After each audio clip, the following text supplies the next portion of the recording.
요한일서 4장 말씀입니다.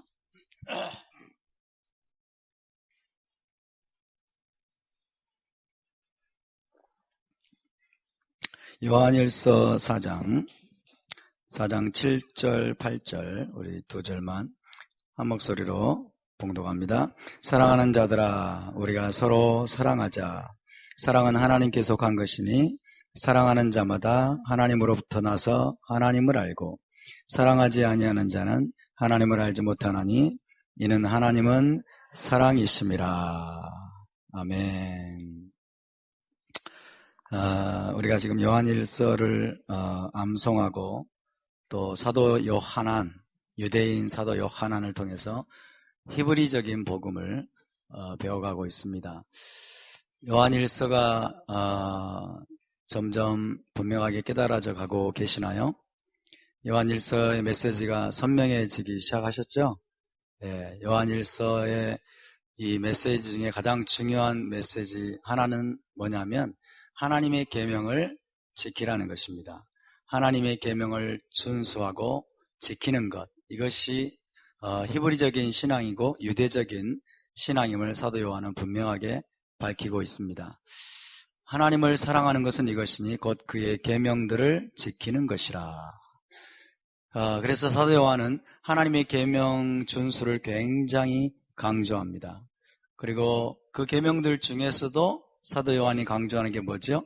형제를 사랑하라 하는 것입니다. 형제를 사랑하라. 그리고 너희가 서로 사랑하라. 우리 주님께서 십자가에 달리시기 전에 마지막으로 유언적으로 당부하셨던 말씀이에요. 너희가 서로 사랑하라. 새 계명을 너희에게 주노니 서로 사랑하라. 사도 요한은 계속해서 형제의 사랑을 강조하고 있습니다. 그래서 전승에 따르면 사도 요한은 죽을 때까지 이거를 계속 반복했다고 그래요. 서로 사랑하라. 형제를 사랑하라. 그래서 형제 사랑, 서로 사랑, 이것을 이 계명을 사도 요한은 요한 1서에서 굉장히 강조하고 있는 것을 우리가 볼 수 있습니다. 저와 여러분이 이제 첫째 계명이 무엇인지, 둘째 계명이 무엇인지를 잘 알고 있습니다. 첫째 계명은 신명기 6장 4절 5절이죠. 이스라엘아 들으라. 우리 하나님 여호와는 오직 유일한 여호와이시니 너는 마음을 다하고 목숨을 다하고 힘을 다하여 내 하나님 여호와를 사랑하라. 둘째 계명은 레위기 19장 말씀이죠. 내 이웃을 내 몸과 같이 사랑하라. 첫째 계명, 둘째 계명이 얼마나 중요한지 613개의 모든 계명이 이 첫째 계명과 둘째 계명의 기둥 위에 세워져 있습니다. 그래서 첫째 계명과 둘째 계명은 토라의 모든 계명들을 떠받치고 있는, 지탱하고 있는 중심축이고 기둥이라고 말할 수 있어요. 그런데 여러분, 우리가 첫째 계명, 둘째 계명을 잘 알고 있지만은 정말 제대로 이해하고 있을까요? 정말 제대로 이해하고 있다는 건 뭘 의미할까요? 정말 제대로 이해하고 있다고 하는 것은 정말 우리가 그것을 실행하고 있느냐 하는 것입니다. 정말 우리가 첫째 계명, 둘째 계명을 성경에서 말하는 대로 제대로 우리가 실행하고 있을까요? 그렇게 살아가고 계십니까? 그것을 우리의 삶으로 살아내고 있습니까? 첫째 계명과 둘째 계명을 우리가 제대로 이해하고 제대로 살아내고 있는가? 제대로 실행하고 있는가? 이것은 우리가 늘 우리 자신에게 물어야 될 질문이고, 그리고 우리 자신을 계속해서 점검해야 될 것입니다. 그렇다면 성경에서 말하고 있는, 토라에서 말하고 있는, 그리고 사도 요한이 지금 이야기하고 있는 이 사랑이란 무엇일까요? 사랑이란 이야기를 들으면 여러분 어떤 생각이 드십니까? 그냥 굉장히 기분 좋은 느낌, 그리고 설레는 마음, 그렇죠? 가슴이 콩닥콩닥콩닥 설레는 마음과 로맨틱한 필링, 이런 어떤 개념이 떠오르실 것입니다. 사랑 그러면 그러나 사랑이 그런 것들을 포함하는 것은 물론 사실입니다. 로맨틱한 필링, 따스한 느낌, 어떤 사람에 대한 좋은 호감, 이런 것들을 물론 포함하죠. 그러나 히브리적인 개념의 사랑은 거기에 초점이 있지 않습니다. 히브리적인 개념의 사랑은 항상 어디에 초점이 있습니까? 구체적인 액션입니다. 히브리어는 액션 오리엔티드. 히브리어의 동사들은 여러분 히브리어는 동작 중심의 언어입니다. 행동 중심의 언어입니다. 그러니까 액션으로 나타나는 것, 구체적인 행동으로 나타나는 것이 사랑이에요. 이것이 히브리적인 개념의 사랑입니다. 그래서 히브리어에서 히브리적인 개념의 사랑은 단순히 명사가 아니고 동사예요. 사랑은 동사입니다. 거의 대부분이 그렇습니다. 히브리어에서 믿음도 동사예요. 헬라적인 개념의 믿음은 뭡니까? 그냥 지적인 어떤 개념을 갖는 것이죠. 머리로 동의하는 거잖아요. 그렇죠? 예수 그리스도가 십자가에 못 박혀 죽으시고 사흘 만에 살아나는 걸 믿습니까? 예, 믿습니다. 아, 당신 구원받았습니다. 축복합니다. 이게 아니라는 거예요. 헬라적인 개념은 그거예요. 지적으로 고개 끄덕이고 동의하는 거예요. 동의하면 구원받았다라고 말하는데, 그러나 히브리적인 개념의 믿음은 그게 아닙니다. 히브리적인 개념의 믿음도 액션입니다. 액션. 행동으로 나타나는 것입니다. 행동으로 나타나는 것. 히브리적인 개념의 사랑은 그와 같습니다. 단순히 이것은 어떤 개념이 아니고 어떤 명사가 아니고 어떤 느낌이 아니고 어떤 필링이 아니고 히브리적인 개념의 사랑은 액션입니다. 구체적인 액션으로 나타나는 것입니다. 사랑은 누구에게 속한 것이다? 사랑은 하나님께 속한 것이니. 그래서 우리가 정말 사랑을 배우려면 누구에게 가야 된다? 하나님께 가야 된다. 왜냐하면 하나님은 사랑이시다 라고 말씀하고 있어요. 하나님은 사랑이시라라고 사도 요한이 굉장히 엄청난 그런 진술을 했죠. 하나님은 사랑이시다. 자, 히브리적인 개념의 사랑이 동사라고 말씀을 드렸습니다. 자, 사랑을 히브리어로 사랑하다라는 동사가 아하브죠. 아하브. 따라서 아하브라고 하는 동사, 이 히브리어 속에 이제 사랑에 대한 구체적인 그림이 들어 있습니다. 자, 아하브는 일단 기본적으로 보시면 이 아브라고 하는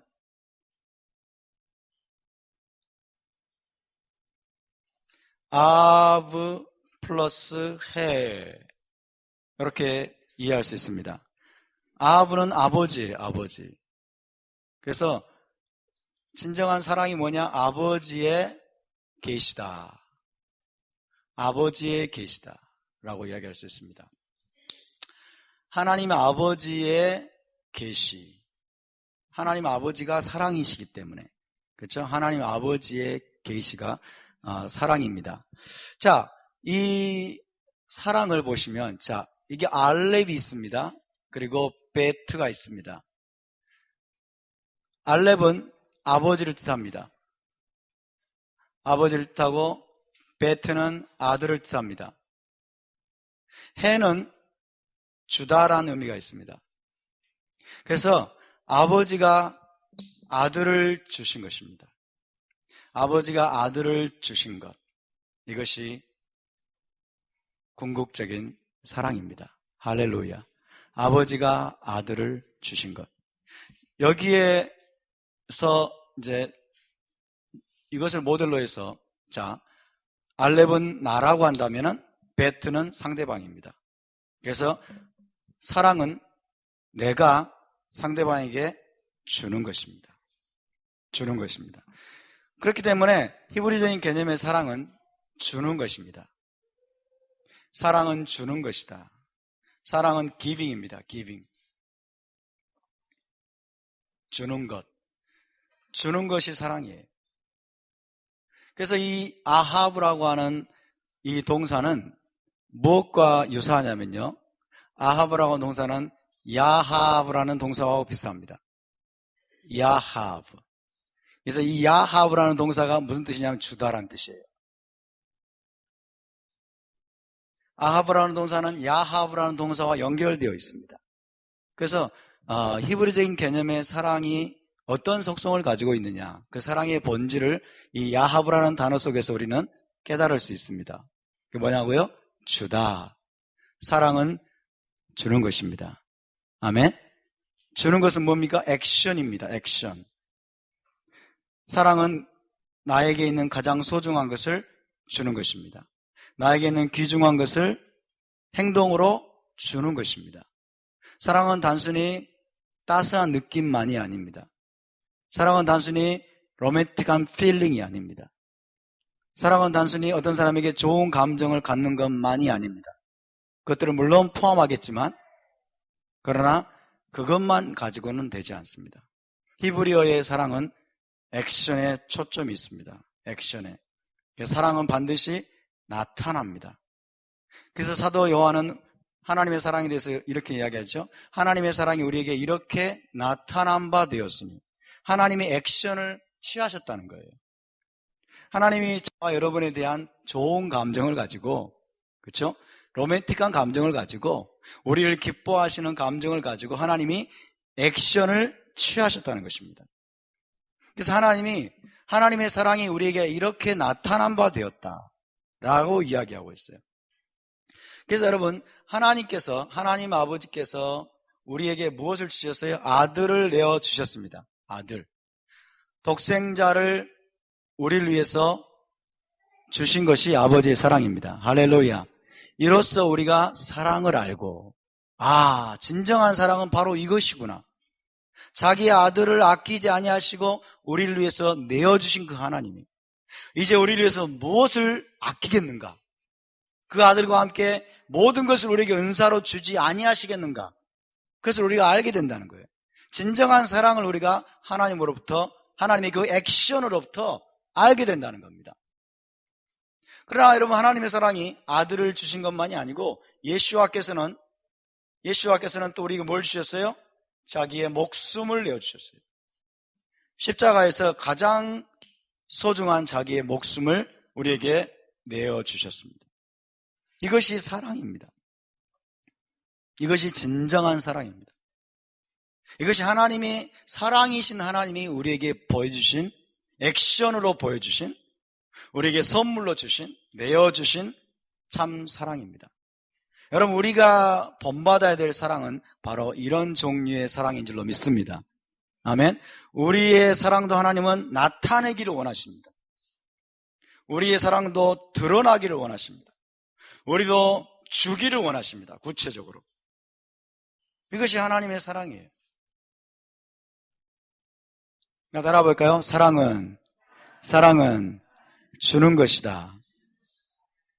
행동으로 드러나는 것이다. 아멘. 행동으로 드러나는데 그 목적이 있습니다. 그 목적은 살리는 것입니다. 살리는 것. 이게 궁극적인 목적이에요. 하나님이 독생자를 우리를 위해서 보내주시고 예수와께서 자기 목숨을 십자가에서 내어주신 궁극적인 목적은 그로 말미암아 우리를 살리게 하려 하심이라. 우리를 살리기 위해서 주셨습니다. 할렐루야. 그러니까 사랑의 궁극적인, 우리 마음속의 궁극적인 의도는 살리는 것이 돼야 돼요. 살리는 것이. 예를 들어서 사랑이 주는 거구나. 그리고 어떤 사람에게 돈을 줬어요. 물질을 줬어요. 근데 이 사람이 그 물질 때문에 정신이 망가지고 파괴된다. 그러면 이 목적이 실패한 거예요. 그것은 제대로 된 사랑의 표현이 아니라고 이야기할 수 있어요. 그러니까 항상 우리가 물어야 될 질문은 이것이 살리는 것이냐, 무엇이 정말로 살리는 종류의 사랑인가를 우리는 늘 물어야 됩니다. 할렐루야. 그래서 우리가 뭔가를 주었을 때, 누군가에게 구체적으로 어떤 사랑을 표현했을 때 그것으로 말미암아 그 사람이 정말로 살아난다면, 정말로 그 사람이 회복된다면, 정말로 그 사람이 생기를 얻고 활력을 얻고 다시 살아나고 부활하게 된다면 여러분 그것은 성공한 것입니다. 아멘? 그런데 그렇지 못하고 그것 때문에 오히려 넘어져 버리고 그것 때문에 오히려 이 사람이 죽어버린다면 우리는 그것을 재고해 봐야 됩니다. 그래서 우리는 살리는 것을 주어야 됩니다. 아멘? 살리기 위해서 주어야 됩니다. 일으키기 위해서 주어야 됩니다. 할렐루야. 살리는 것이라면 여러분 우리는 때로는 징계도 주어야 됩니다. 아이가 지금 엄마에게 띵깡을 부리고 말을 안 듣고 계속 고집을 부리고 있어요. 그럼 뭘 주어야 됩니까? 매를 주어야 됩니다. 그렇죠? 무사르, 채찍, 징계를 주어야 돼요. 징계가 과연 이 아이를 살릴 것인가? Yes. 살리는 것을 주어야 돼요. 살리는 것을. 무조건 사탕을 주고 무조건 장난감 주고 아이가 해달라는 대로 띵깡을 부리는데 다 그냥 사랑은 주는 거라고 그랬어. 그래서 막 줘보세요. 그럼 이 아이는 망가집니다. 이 아이들은 엉망진창이 되어버립니다. 그것은 하나님의 사랑이 아닙니다. 하나님이 아들을 보내주셨어요. 그 아들로 말미암아 여러분 우리가 살아난 줄 믿으시기 바랍니다. 하나님의 사랑을 우리가 배워야 돼요. 하나님의 사랑을. 하나님이 이스라엘을 너무나 사랑하셨어요. 이스라엘 하나님의 눈동자입니다. 너무나 사랑하셨는데 이스라엘이 반역하고 우상을 숭배하고 언약을 파기하고 그러니까 하나님이 이제는 뭘 주셨습니까? 무사르를 주셨습니다. 예루살렘 성전을 파괴당하게 만드시고 이스라엘 백성들을 그 땅에서 다 쫓아내셨어요. 다 쫓아내셨어요. 그것은 무엇을 하기 위함입니까? 살리기 위함입니다. 아멘? 그러니까 우리는 이 사람의 생각을 자꾸 내려놓아야 돼요. 아니 애굽에서 건져내가지고 가나안 땅으로 직행 바로 보내주셔야지. 왜 이스라엘 백성들을 광야로 내모냐고요. 그렇죠? 하나님이 광야로 내몰았어요. 왜? 그게 살리는 것이기 때문에 그렇습니다. 정말로 살리는 길이기 때문에 하나님 이스라엘을 광야로 내몬 줄 믿으시기 바랍니다. 광야에서 40년 동안이나 이스라엘을 훈련하십니다. 거기서 그들의 모든 죄가 다 드러나게 만들고 여러분 그들을 단련시키고 정년케 하고 그들 안에 있는 모든 불순물들을 하나님 빼내기를 원하셨어요. 거기에 적합한 장소가 바로 광야인 것입니다. 뭐 하기 위해서? 살리기 위해서. 그래서 우리는 이런 결론을 내릴 수 있어요. 살리기 위해서 주는 것이 진정한 사랑이다. 아멘? 살리기 위해서 주는 것이 진정한 사랑이다. 근데 뭔가를 주었을 때 그가 죽어버린다면 그가 오히려 망가져버리고 그가 폐인이 되어버리고 그의 정신이 파괴되어버린다면 그가 오히려 주저앉아버린다면 그것은 하나님의 관점에서의 사랑이라고 말할 수 없습니다. 그래서 우리는 지혜가 필요합니다. 그리고 하나님께 이 사랑을 배워야 됩니다. 아멘? 기계적인 것이 결코 아니에요. 이것은 그래서 공식으로 우리가 여러분 세워놓을 수 있는 것이 아닙니다. 그래서 우리는 토라를 통해서 사랑을 배우고 그 다음에 성령의 인도하심을 받아야만 됩니다. 할렐루야. 성령의 인도하심을 따라서 우리가 구제도 하고 그래서 그 사랑을 표현하는 방법들을 우리가 자꾸 배워가야 됩니다. 어떤 사람이 불쌍하니까 무조건 나눠주고 무조건 베푸는 것만이 결코 사랑은 아닌 것입니다. 내 이웃을 내 몸과 같이 사랑하라 라고 말씀하셨어요. 내 이웃을 내 몸과 같이 사랑하라. 굉장히 좋은 말이죠. 내 이웃을 내 몸과 같이 사랑하라. 거기에 대해서 이의를 제기할 사람은 별로 없어요. 왜? 우리는 종교적으로 다 훈련받았기 때문에. 그렇죠? 교회 생활하면서 그걸 당연하게 받아들여 왔기 때문에. 그러나 정말 그것을 실천하고 있는가? 실행하고 있는가라는 질문을 받으면 거기에 대해서 자신 있게 얘기할 사람 그렇게 많지 않겠죠. 내 이웃을 내 몸과 같이 사랑하라. 굉장히 추상적인 말처럼 보입니다. 자, 내 이웃을 내 몸과 같이 사랑하라는 말은 어떤 의미일까요? 우리 주 예수와는 그것을 어떻게 말씀하셨을까요? 사도들은 이것을 어떻게 이야기했을까요?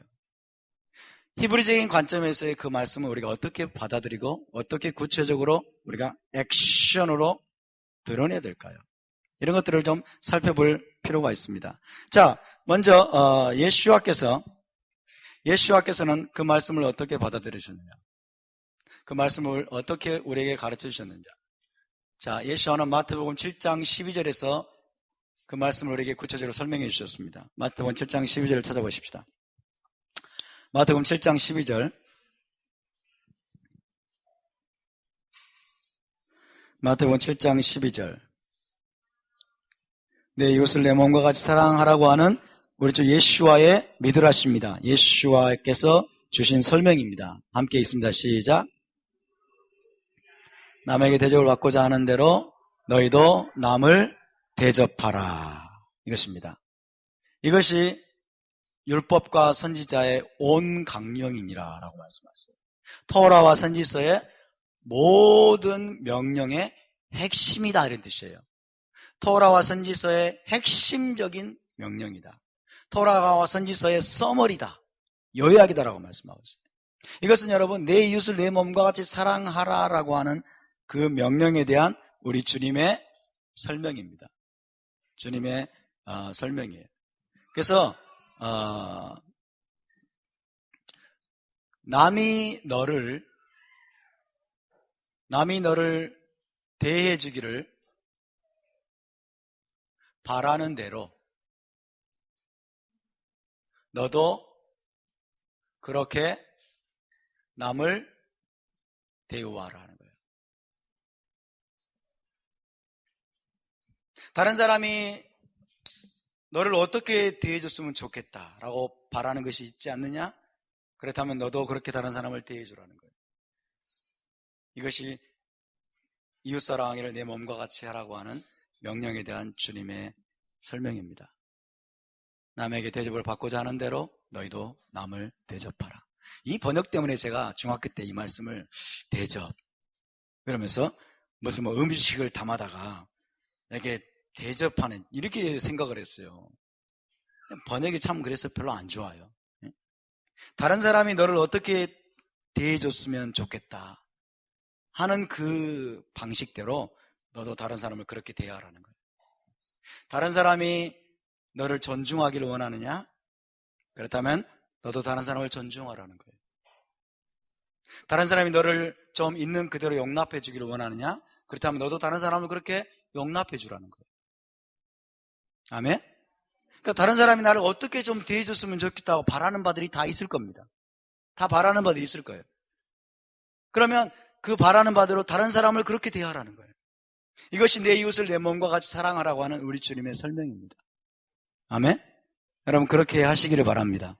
다른 사람이 용납받기 원하십니까? 다른 사람을 용납하시기 바랍니다. 다른 사람이 여러분을 좀 이렇게 한없이 용서해 주기를 원하십니까? 안 원하세요? 다른 사람이 여러분을 한없이 용서해 주기를 원하세요? 용서 안 해줘도 되는군요. 다시 묻겠습니다. 다른 사람이 여러분을 한없이 용서해 주기를 원하세요?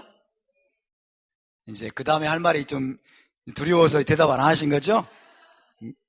다른 사람이 여러분을 한없이 용서해 주기를 원하십니까? 그렇다면 다른 사람은 한없이 용서해 주라는 거예요. 이게 우리 주님, 그러니까 이게 구체적으로 들어가면 여러분 쉽습니다. 그렇죠? 내 이웃을 내 몸과 같이 사랑하라 그러면 굉장히 이제 이게 추상적으로 뭉뚱그려서 지금 이야기한 것이기 때문에 나 주님은 구체적으로 이야기하고 있어요. 다른 사람이 너를 어떻게 대해 주기를 바라는 마음이 있다면 너도 그렇게 다른 사람을 대하라는 거예요. 다른 사람에게 존중받기를 원하느냐? 다른 사람을 존중하라. 다른 사람이 용납받기를 원하느냐? 용납하라. 다른 사람이 너를 인정해 주기를 원하느냐? 인간으로서 인정해 주기를 원하고 형제로서 인정해 주기를 원하느냐? 다른 사람을 인정하라는 거예요. 다른 사람이 너를 계속해서 용서해 주기를 원하느냐? 그렇다면 너도 다른 사람을 용서하라는 거예요. 끝없이 다른 사람이 너를 용서해 주기를 원하느냐? 예! 그렇다면 너도 그렇게 하라는 거예요. 그렇게 하시겠습니까?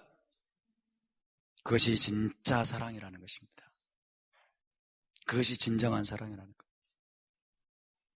우리는 우리 자신만 인정받기 원하고 나만 용납해 주기를 원하고 나만 존중받기를 원하고 근데 다른 사람에게는 너무나 인색합니다.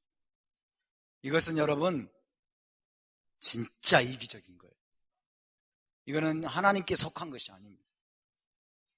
다른 사람이 여러분의 허물을 다 까발리고 들추기를 원하십니까? 덮어주기를 원하십니까?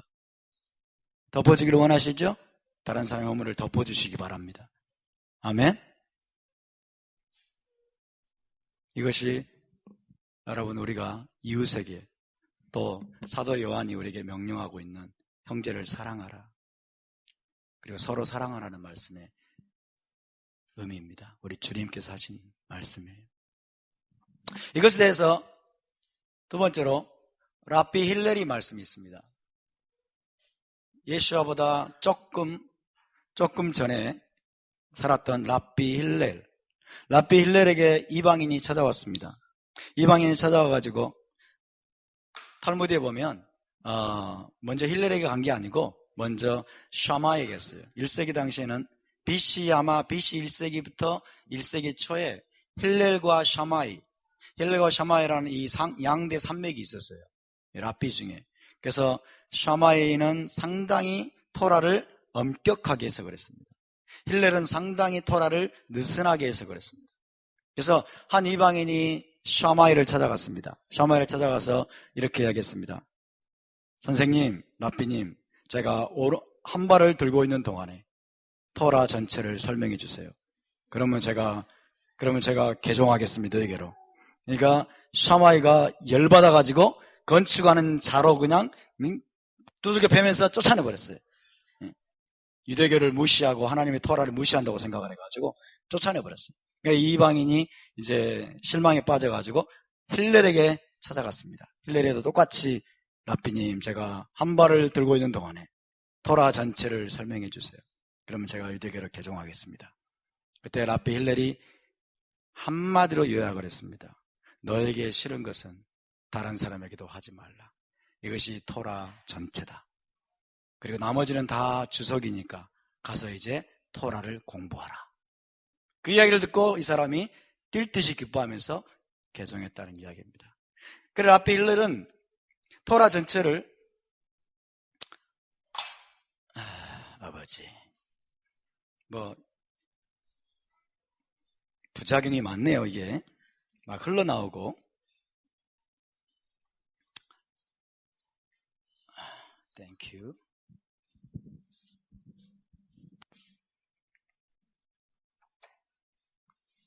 그래서 랍비 힐렐은 너에게 싫은 것은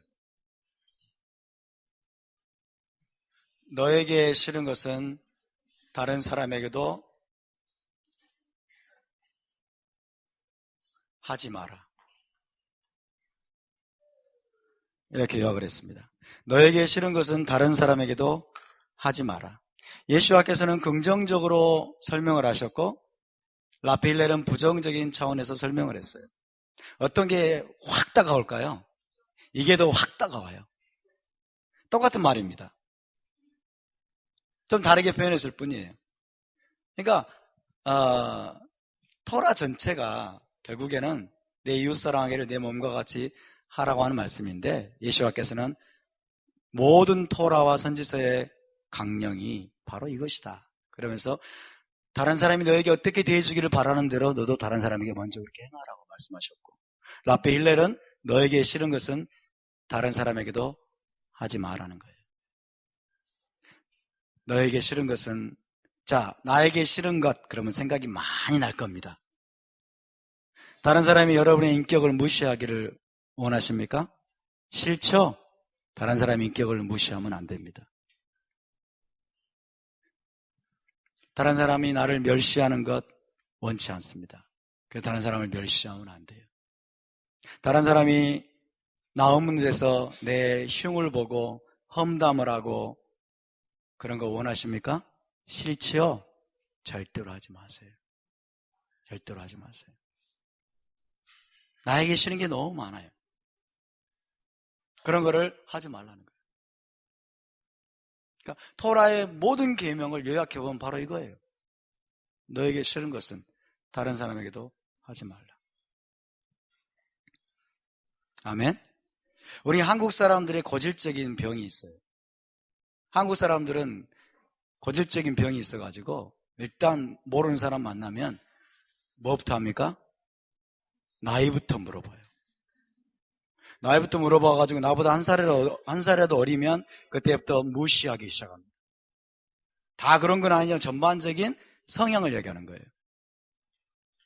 그래서 우리 한국 사람의 여러분 잘못된 DNA가 뭐냐면 나이 어린 사람들을 무시하는 거예요. 나보다 나이 어린 사람들을 존중할 줄 잘 몰라요. 그래서 함부로 말하고 그 다음에 부려먹으려고 하고 그리고 무시하는 말들을 하고 또 가르치려고 하고. 여러분이 묻겠습니다. 여러분보다 나이가 한두 살 많으신 분이 여러분이 나이가 좀 더 젊다고 나를 무시하고 부려먹으려고 그러고 그 다음에 인격을 멸시하고 그거 원하십니까? 안 원하시죠? 그럼 우리도 하면 안 돼요. 우리 교회에 젊은이들이 있습니다. 청년들이 있고 청소년도 있고 다음 세대들이 있습니다. 우리가 이 아이들을 때로는 징계도 하고 책망도 하지만 이 아이들을 정말 우리가 존중해야 될 줄로 믿습니다. 아멘. 청년들을 존중하고 소중히 여겨야 돼요. 함부로 말하지 마세요. 함부로 비판하지 마세요. 정말 그들에 대한 애정이 없으면 여러분 책망도 하지 마세요. 정말 그들을 살리고 싶고 도와주고 싶고 정말 그들에 대한 깊은 애정이 없으면 훈계하지 마세요. 그것은 잘못된 것입니다. 사랑해서 난 것이 아니기 때문에 그렇습니다. 근데 우리는 종종 습관적으로 한국 사람의 고질적인 그런 못된 성향이 발휘될 때가 있어요. 그래서 나보다 어리다고 함부로 말하고 곤조를 부리고 성질을 쏟아놓고 그런 일들이 여러분 없기를 바랍니다. 이 토라 공동체 안에 그런 일들이 없기를 바랍니다. 아멘. 너에게 싫은 것은 다른 사람에게도 하지 마라. 잘 생각해 보십시오.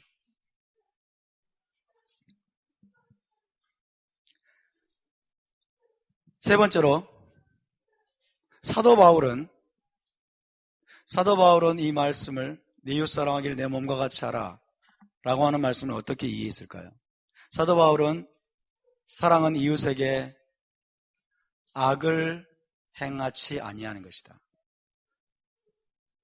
악을 행치 아니하는 것이다. 그렇게 이야기했습니다. 보세요.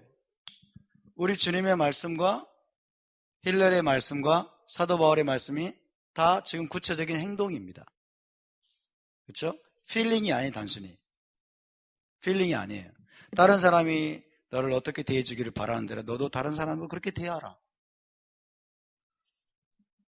너에게 싫은 것은 다른 사람에게도 하지 말아라. 사도 바울은 사랑은 이웃에게 악을 행하지 않는 것이다. 이웃에게 악을 행하지 않는 것이다.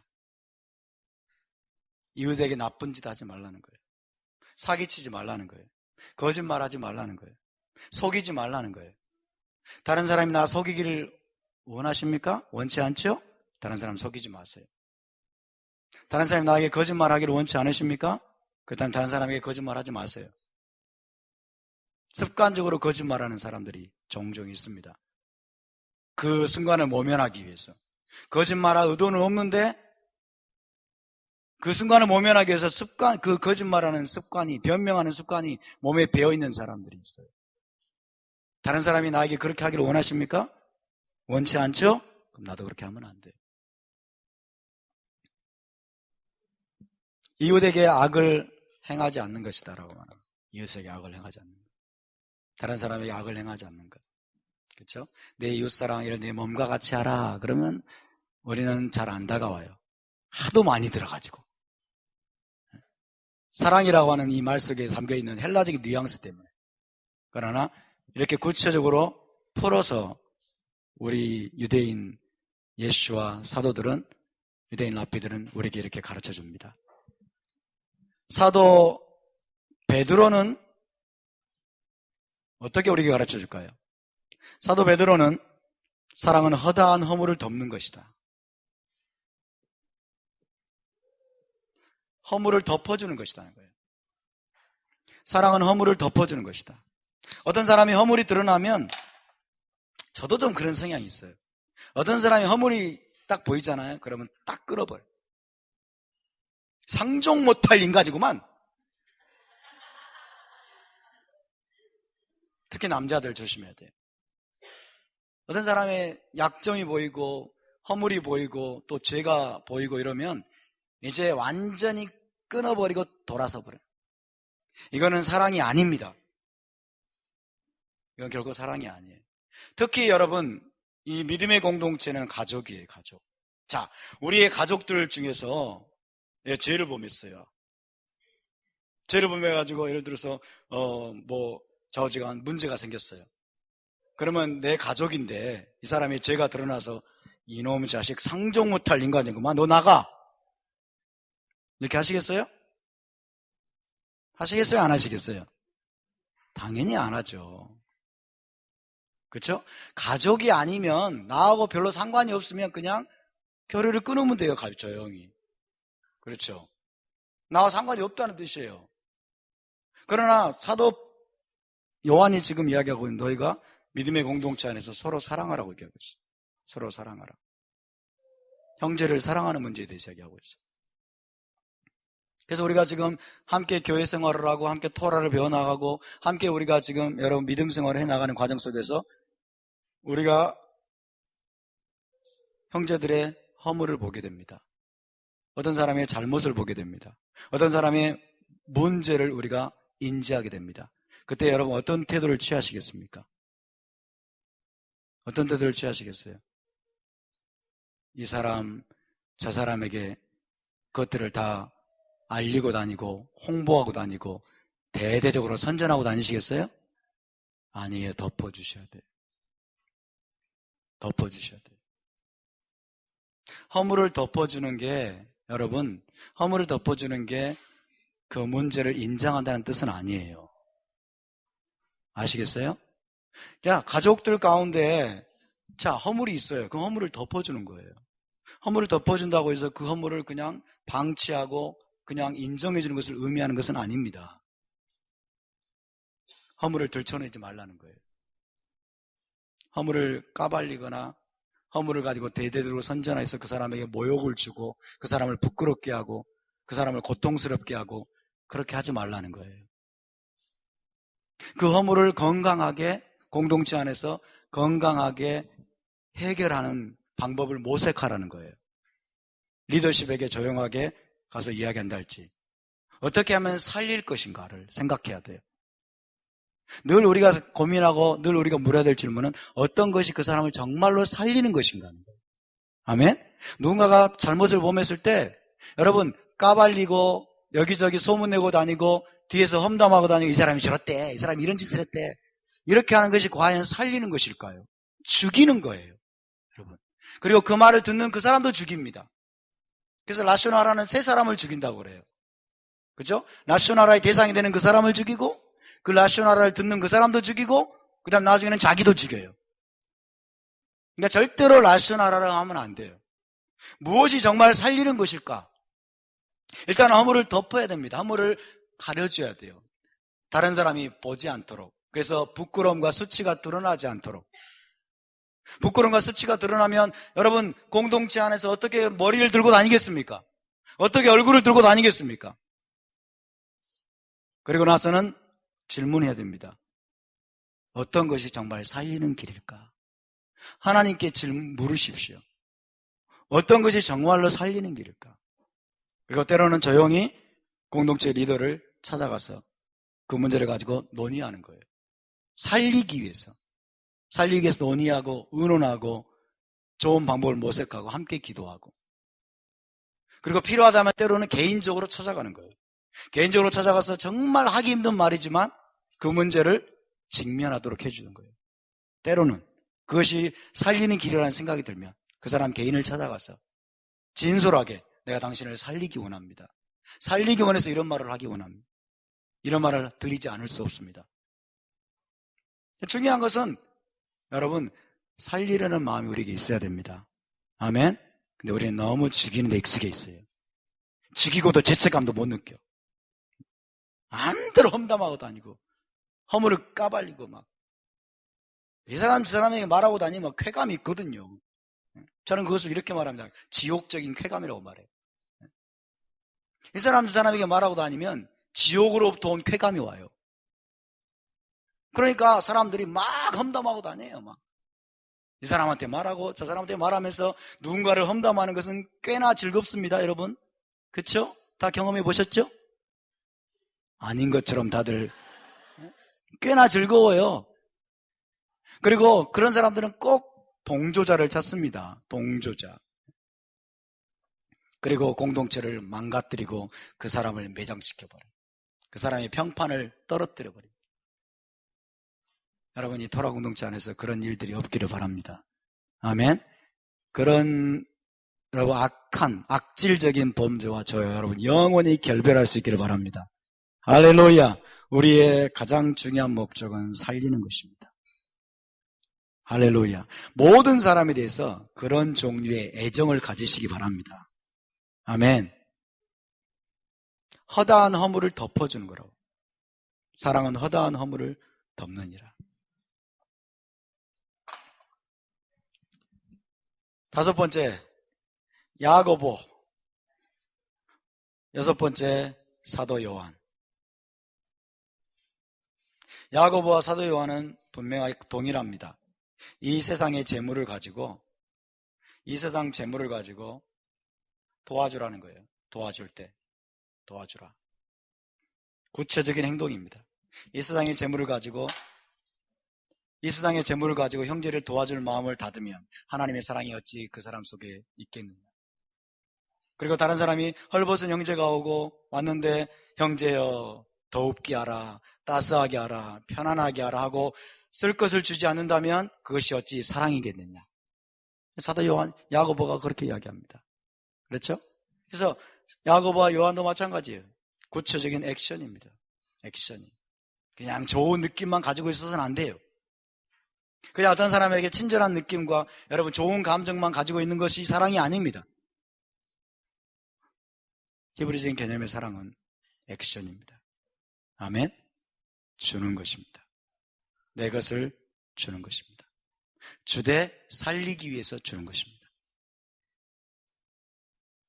이것이 하나님께서 우리에게 보여주셨던 사랑이고 그리고 예수와께서 우리에게 보여주셨던 사랑이고 사도들이 우리에게 가르치셨던 히브리적인 개념의 사랑입니다. 아멘. 저와 여러분이 이 사랑을 실천할 수 있기를 바랍니다. 이 사랑을 우리의 삶 속에 남은 생애 동안 여러분 실천하면서 행할 수 있게 되기를 바랍니다. 할렐루야. 자, 9절, 10절, 11절 함께 읽습니다. 시작. 하나님의 사랑이 우리에게 이렇게 나타난 바 되었으니 하나님이 자기의 독생자를 세상에 보내심은 그로 말미암아 우리를 살리려 하심이라. 사랑은 여기 있으니 우리가 하나님을 사랑한 것이 아니요 하나님 우리를 사랑하사 우리 죄를 속하기 위하여 화목제물로 그 아들을 보내셨습니다. 사랑하는 자들아 하나님이 같이 우리를 사랑하셨은즉 우리도 서로 사랑하는 것이 마땅하도다. 20절 21절 19절부터 시작. 우리가 사랑함은 그가 먼저 우리를 사랑하셨습니다. 누구든지 하나님을 사랑하노라 하고 그 형제를 미워하면 이는 거짓말하는 자니 보는 바 그 형제를 사랑하지 아니하는 자는 보지 못하는 바 하나님을 사랑할 수 없느니라. 우리가 이 계명을 주께 받았나니 하나님을 사랑하는 자는 또한 그 형제를 사랑할지니라. 아멘입니까? 사랑하는 여러분, 어린아이들은 그리고 우리가 어렸을 때는 어린아이들은 계속해서 사랑을 요구합니다. 그리고 사랑을 받아야 됩니다. 어린아이 때 사랑을 받지 못하면 나중에 문제가 생겨요. 어린 나이에 받아야 될 사랑을 충분하게 받지 못하면 나중에 애정 결핍증이 생깁니다. 그 문제가 심각해져요. 그래서 여러분 많은 성인들이 아주 이상 행동을 보이는 경우들이 있어요.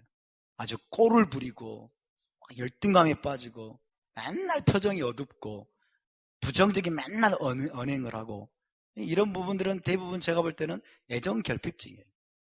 받아야 될 사랑을 어린아이 때 충분히 받지 못했기 때문에 그렇게 된 것입니다. 그래서 어린아이 때는 사랑을 많이 받아야 돼요. 사랑을 충분히 받아야 됩니다. 그래서 하나님은 어린아이들로 하여금 사랑을 받고자 하는 갈망을 불어넣어 주셨어요. 그래서 어린아이들은 사랑을 요구합니다. 사랑을 요구합니다. 그러나 우리가 여러분 나이가 들어가고 성장하고 성숙하고 이제 장성했음에도 불구하고 사랑을 받는 일에만 관심 가지면 곤란합니다. 그때도 맨날 사랑을 받는 차원의 어떤 삶을 살면 그 사람은 환영받지 못하고 그 사람은 여러분 공동체에서 상당한 어려움을 가져다 줍니다. 무슨 말입니까? 우리가 장성하면, 우리가 성장했다면, 우리가 자랐다면, 그리고 우리가 하나님의 사랑을 충분히 받았다면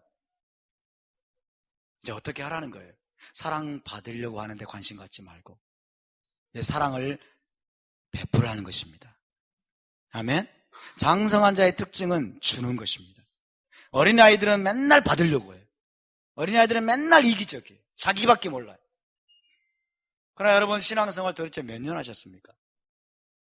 여러분 토라를 얼마 동안 배우셨습니까? 하나님의 말씀을 얼마 동안 배우고 여러분 하나님의 사랑을 얼마 동안 받아오셨습니까? 지금까지도 나밖에 알지 못한다면 지금까지도 여러분 사랑받는 데 관심이 있고 관심 받는 데 관심이 있고 그렇다면 정말 우리는 심각한 사람들이에요. 하나님은 저와 여러분에게 충분한 사랑을 주셨습니다. 아멘. 넘치는 사랑을 주셨습니다. 하나님 우리에게 정말 이 토라의 너무나 아름다운 여러분 축복을 우리에게 베풀어 주셨습니다.